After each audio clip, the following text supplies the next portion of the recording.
ทุกคนสำหรับเอกสารเนาะที่ใส่ในการไปต่อเนี่ยพอผมเสียเบิ่งนี่พี่บักละลายเนาะเดี๋ยวว่ามีหยังไงเอกสารที่ใช้ในการต่อก็คือพาสปอร์ตเราแน่นอนนะครับต้องเตรียมพาสปอร์ตแล้วก็บัตรแรงงานเก่าเนี่ยเนาะถือพร้อมแล้วก็เฮาไปต่อก่อนเนี่ยได้1 เดือนห้ามเกินฮะเนาะทุกคนห้ามเกินก่อน1 เดือนที่มันจะหมดอายุก่อน1 เดือนที่บัตรเฮาจะหมดอายุเด้อสมมุติบัตรเฮาสิหมดเดือนหน้าเนี่ยเฮาต้องไปเดือนนี้ไปยื่นอยู่กรมจัดหางานและ1 เอกสารที่ต้องเตรียมด้วยก็คือ1พาสปอร์ตเฮาแล้วก็บัตรแรงงานเก่าแล้วก็มีไปตรวจโรคซื้อประกันสุขภาพในซื้อออนไลน์ได้เด้อตรวจโรคเนี่ยเราไปตรวจอยู่เอกชนไวแป๊บเดียวเนาะทุกคนสำหรับไผบ่ฮู้หรือว่าสำหรับไผบ่ฮู้บ่อนไปตรวจสามารถถามบ่ภูมิได้เด้อเจ้าอยู่เขตใดเดียวบ่ภูมิสิหาข้อมูลให้ว่าไปตรวจโรคอยู่ไสตรวจโรคนี่ประมาณจักร้อยเด้บ่ภูมิ500แม่นแหละ500บ่ภูมิไปตรวจโรค500แล้วก็ไปยื่นอยู่กรมจัดหางานอยู่กรมแรงงานนะหมดไป1,900ตรวจโรค500ซื้อประกันสุขภาพ900ตีวีซ่าไป1,100เนาะทุกคนนี่เอกสาร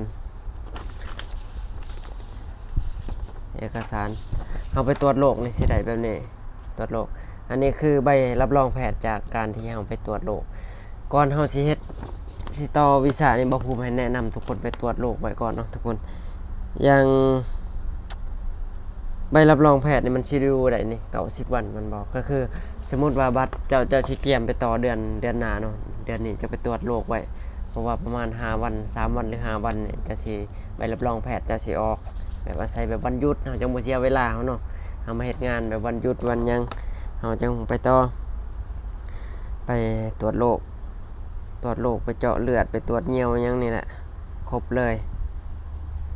ถ้าพายุเขตใดบ่ฮู้ว่าสิไปตรวจอยู่โรงพยาบาลใดสามารถทักมาถามมาภูมิเด้อบ่ภูมิสิเสิร์ชหาข้อมูลให้ว่าไปตรวจบ่ไหนนี่คือใบรับรองแพทย์มาบ่ภูมิใช้เบิ่งอีก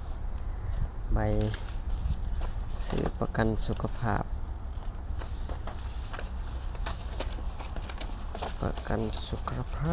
เดี๋ยวผมหาก่อน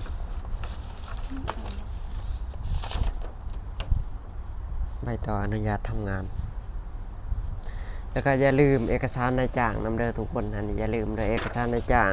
มีสำเนาบัตรประชาชนสำเนาทะเบียนบ้านถ้าผู้ใดแบบงานร้านอาหารขายของมันจะมีใบทะเบียนพาณิชย์เนาะใบพาณิชย์ของเจ้านายเฮาแบบนี้ถือไปนำแล้วก็เขาเซ็นสำเนาถูกต้องให้เราเซ็นให้แล้วก็ใบมันอยู่ในโทรศัพท์บ่ภูมิซื้อออนไลน์สำหรับการ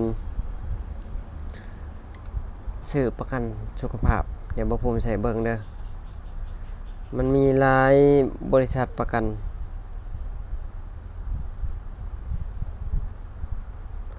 เพราะว่ามันต้องให้ซื้อขั้นต่ำ6 เดือนขึ้นเดี๋ยวบ่ภูมิใส่เบิ่งว่ามันมีบริษัทยังแน่นอนครับนี่เห็นบ่900นี่เด้อทุกคนมี1 2 3 4 5ในสื่อสำหรับต่างดาวโดยเฉพาะมีวิริยะประกันภัยมีคุมภัยโตเกียวมารินทิพย์ประกันภัยไอแคร์ประกันภัยกรุงเทพประกันภัย990นี่มันมีเงินคุ้มครองอย่างพร้อมแต่เฮาซื้อออนไลน์เด้อสำหรับไปบ่ฮู้นี่บ่ภูมิสิส่งไลน์ให้เนาะประมาณ30 นาทีก็แล้วเนาะทุกคนเขาลงทะเบียนให้เฮาสำหรับการที่เฮาซื้อประกันสุขภาพ6 เดือน990ประมาณ30 นาทีแล้วบ่ภูมิเขาจะส่งเป็นไฟล์ให้ถ้าเรียบร้อยเฮาก็ไปให้เขาปิ้นแล้วก็ไปร่วมกันเอกสารระหว่างใบรับรองแพทย์แล้วก็ใบประกันสุขภาพแล้วก็ไปยื่นที่กรมจัดหางาน กรมจัดหางานของจังหวัดที่เจ้าอยู่เด้อเจ้าอยู่จังหวัดใดก็ให้ไปจังหวัดนั้นอย่างบ่ภูมินี่อยู่อยุธยาเนาะก็ไปกรมจัดหางานอยุธยาที่จริงมันเฮ็ดออนไลน์ก็ได้เด้อตัวนี้เด้อที่จริงเฮ็ดออนไลน์ก็ได้ e-work permit นี่เนาะ e-work permit นี่เขาใช้ใบแบบนี้เดี๋ยวเขาใช้ให้เฮามาเขียนหลังจากไปกรมจัดหางานเขาใช้ให้เฮาไปให้เจ้านายเขียนให้นี่พอกใบนี่แล้วก็ได้เส้นได้ยังมันสิมีหมดนั่นให้เฮาเส้นแล้วก็มีพอกพยานพอกยังนึงนายสิได้เขียนมาภูมิให้เจ้านายเขียนให้แล้วก็ลงลายเส้นเราลงลายเส้นเพราะว่าสิรบกวนให้เราไปแลนให้เราก็เวียกลายบ่ภูมิก็แลนไม่แต่ให้เรามาเซ็นอย่างเดียวเนาะให้เจ้านายมาเซ็นอย่างเดียวโอ้เอกสารนี่ก็ถือว่าหลายเติบแต่หลังจากที่เฮาไปยืนอยู่กรมจัดหางานแล้วเนาะหลังจากที่เฮาไปยืนอยู่กรมจัดหางานเรียบร้อยแล้วบัดนี้เฮาสิได้ตีวิชาแล้วก็นัดถ่ายรูปนี่เป็นเวลาโดนนี่ลีเนาะทุกคนบ่ภูมิเกือบ6เดือนพูดได้ไปถ่ายรูปเดือนธันวาคมเดือนธันวานี่ก็เดือนกรกฎาเนาะปลายกรกฎาได้เขานัดไปถ่ายรูปเดือนธันวาคมถือว่าโดนนี่ถ่ายรูปเอาสมาร์ทการ์ดของเฮานี่แหละเนาะถ่ายรูปเอาสมาร์ทการ์ดสำหรับการตีวิชาเนี่ยไปตีอยู่ตม.ของจังหวัดเฮาอยู่เนาะแต่ในใบเสร็จเขาสิเขียนว่า500แต่ที่จริงบ่ผมเสียไป 1,000 กับ 100เพราะว่าบ่ได้จองคิวได้ยินแล้วว่าบ่ได้จองคิวแล้วกันสิแบบรอรับได้เลยก็แม่นจ่าย 1,100บ่ผมก็รอรับได้เลยคันจองคิวหรือว่าให้ผ่านนายจ้างมานำบ่ผมเลยว่ายันยากเพราะว่าเราเวียกหลายเนาะธุระหลายงานหลายบ่ผมก็เลยว่าให้ตีเลยจ่าย 1,100 ก็จ่ายตามนี้แหล้วเนาะทุกคนสำหรับตัวใดบ่เข้าใจก็สามารถสอบถามบ่ภูมิได้หรือว่าอยากได้รายประกันสุขภาพบ่ภูมิก็สิให้สำหรับไผซื้อบ่เป็นนี่มันบ่ยากเฮามีแต่แอดไลน์ส่งเอกสารให้เขาอย่างเดียวแล้วก็โอนเงินให้เขาเนาะทุกคนส่งหน้าพาสปอร์ตเขาสิซื้อแล้วเขาสิส่งไฟล์เป็นเอกสารมาให้เราไปปริ้นแค่นั้นบนใดไผที่บ่เข้าใจไผที่อยากไปรายงานตัวเองทักมาหาบ่ภูมิเลยเนาะสำหรับเสียนี่บ่ภูมิเบิ่งสิไล่ข่าวๆทั้งหมดเลย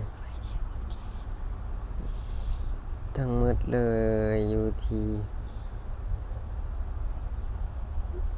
1,900กรมจัดหางาน1,900ตรวจโรค500แล้วก็ซื้อประกันสุขภาพ990บวกตีวีซ่า 1,100 4,490 บาทบ่รวมค่าน้ำมันรถเนาะค่าน้ำมันรถบ่ภูมิขี่มอไซค์ไปเองก็ประมาณ100ประมาณนั้นประมาณวัน2วันบ่ภูมิเฮ็ดแล้ว